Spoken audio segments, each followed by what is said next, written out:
ನಮಸ್ಕಾರ ವೀಕ್ಷಕರೇ, ಶ್ರೀಗರಿ ವಾರ್ತೆಗರಿಗೆ ಸ್ವಾಗತ. ನಾನು ನಿಮ್ಮ ಗ್ರಹೇಶ್ವರ ಗಾರ್ಡಿಗೇಂದ್ರ. ದಿನಾಂಕ ಜೂನ್ 9, 2026ರಂದು ನಗರದ ಇಂದಿರಾ ಕಾಂಗ್ರೆಸ್ ಕಚೇರಿಯಲ್ಲಿ ಮಂಗಳವಾರ ಸೂರಜ್ ಹೆಗಡೆ ರವರ ನಿಧನಕ್ಕೆ ಶ್ರದ್ಧಾಂಜಲಿ ಸಲ್ಲಿಸಲಾಯಿತು.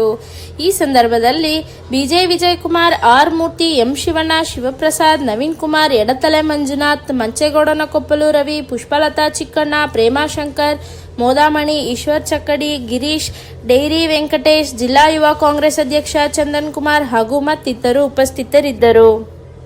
ಅಖಿಲ ಭಾರತ ಕಾಂಗ್ರೆಸ್ ಸಮಿತಿಯ ಕಾರ್ಯದರ್ಶಿಗಳಲ್ಲೊಬ್ಬರು, ಕರ್ನಾಟಕ ಸರ್ಕಾರದ ಗ್ಯಾರಂಟಿ ಯೋಜನೆ ಅನುಷ್ಠಾನ ಸಮಿತಿಯ ಉಪಾಧ್ಯಕ್ಷರು ಆದಂಥ ಸೂರಜ್ ಹೆಗಡೆ ಅವರು ಅಕಾಲಿಕ ಮರಣವನ್ನು ಹೊಂದಿದ್ದಾರೆ. ಅವರ ಆತ್ಮಕ್ಕೆ ಶಾಂತಿಯನ್ನು ಕೋರುವಂಥ ಒಂದು ಸಭೆಯನ್ನು, ಇವತ್ತು ಶ್ರದ್ಧಾಂಜಲಿ ಸಭೆಯನ್ನು ನಾವು ಕಾಂಗ್ರೆಸ್ ಪಕ್ಷದ ಮೈಸೂರು ನಗರ ಕಚೇರಿನಲ್ಲಿ ಇವತ್ತು ನಾವು ನೆರವೇರಿಸಿದ್ದೇವೆ.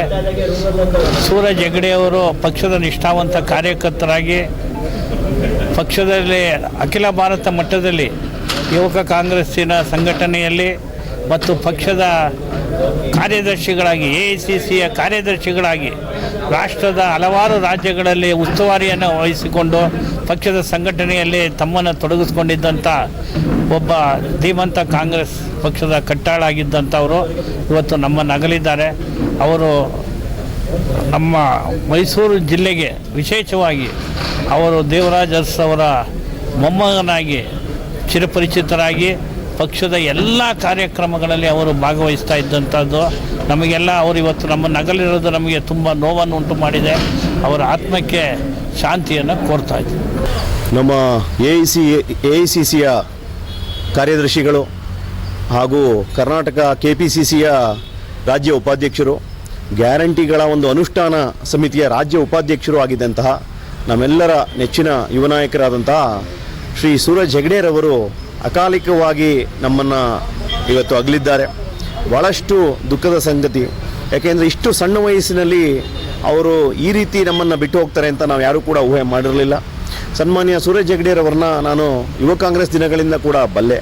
ನಾನಾಗಲೇ ಹೇಳ್ದಂಗೆ ನಾನು ಗೋವಾದಲ್ಲಿ ಕೂಡ AICC ಅಬ್ಸರ್ವರ್ ಆಗಿ ಕೆಲಸ ಮಾಡಿದಂಥ ಸಂದರ್ಭದಲ್ಲಿ ಅವರು ನಮ್ಮ AICC ಕಾರ್ಯದರ್ಶಿಗಳಾಗಿ ನನಗೆ ಮಾರ್ಗದರ್ಶಕರಾಗೂ ಕೂಡ ಭಾಳಷ್ಟು ನನಗೆ ಮಾರ್ಗದರ್ಶನ ಮಾಡಿದರು.